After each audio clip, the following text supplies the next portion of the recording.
Hi, my name is Dr. Claudia DiBenedetto, and today, here my patient, Teresa DiBenedetto, we're going to be giving her a dental evaluation and see what's going on. So what seems to be your issues today? Well, I think that I may have a cavity because every time I have something sweet, I feel a lot of pain in my tooth. Can you point to me where the area is that you're having pain? Okay, so normally over here by your canine tooth is where food enters, and normally if you're eating sugar or chewing something with sugar in it, it's very easy to have a cavity, or a cavity is basically a small tooth decay, so it's very easy for that to happen. So all we're going to do is fill the cavity. It's a small cavity, so we won't need to use any Novocaine or any numbing medicine. So all we'll need to do is, here, go back, open. All we'll need to do is drill inside the tooth here. We'll need to clean it out using 3 steps. We'll have to sanitize the area, prime the area, and then we'll have to fill it with a filling.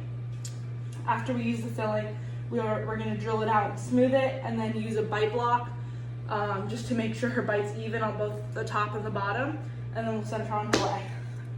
Okay, that's all. That's my dental evaluation. So today I'm going to be using this patient as an example here.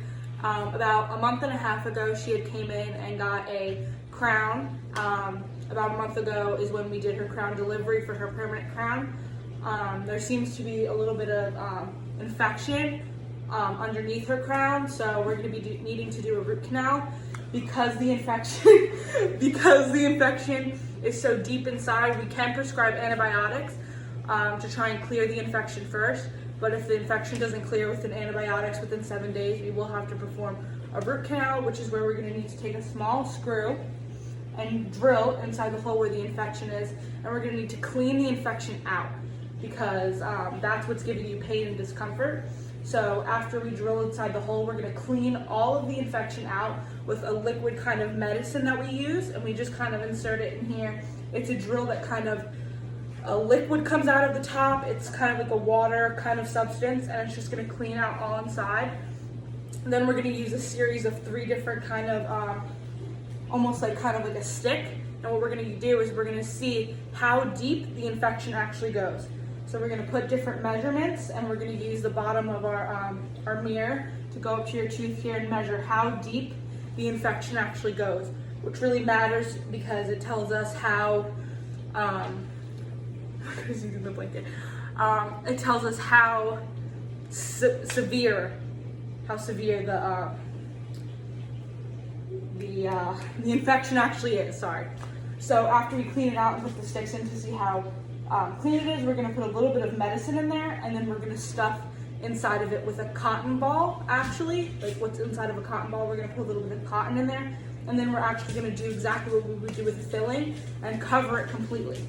So then after about a month or 2, normally with the medicine that we put in and we put the cotton to kind of absorb it, the infection will go away on its own. Now, if the infection does not go away on its own and the root canal does not work, then we will not be able to save the tooth, and the tooth will actually be dead, and we'll have to pull it out, and then we'll have to explore implant options, which would mean either a bridge, something that kind of like attaches to another tooth, or a screw-in implant, which would mean we would have to take. Am I like getting carried away? No, I'm just wondering how much all this is going to cost.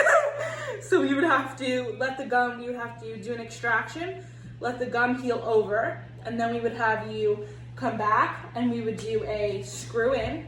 So what we do is we basically peel open a flap of your gum, okay? And we would take kind of like a screw-like thing and go drill into the bone. So a little screw is going to be placed right in your gum. Does that hurt? No, because we actually use a good like numbing, so you won't feel it. So then we will flap the gum over it.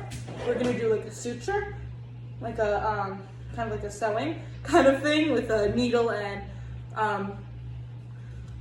medical string. We're gonna let that sit for about 3 months, actually, because it's gonna all heal over. And then in about 3 months, you're gonna come back and we're gonna do what's called a punch hole. And we're gonna punch right through that gum that we placed over to relocate the screw. So after we relocate the screw, we're gonna put a little cap on the screw, because now that we've found where we put the screw, it's kind of like a little end to an earring. So we put the cap over the screw that we just relocated, and then you're gonna come back in about 2 weeks.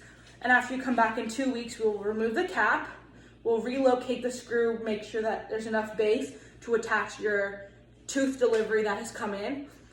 And we'll attach the tooth, we'll screw it in, and you'll basically have a tooth that acts like your normal tooth would, but it's not a real tooth. Does that sound good? That sounds great. All right, thank you. Thank you, Dr. Claudia.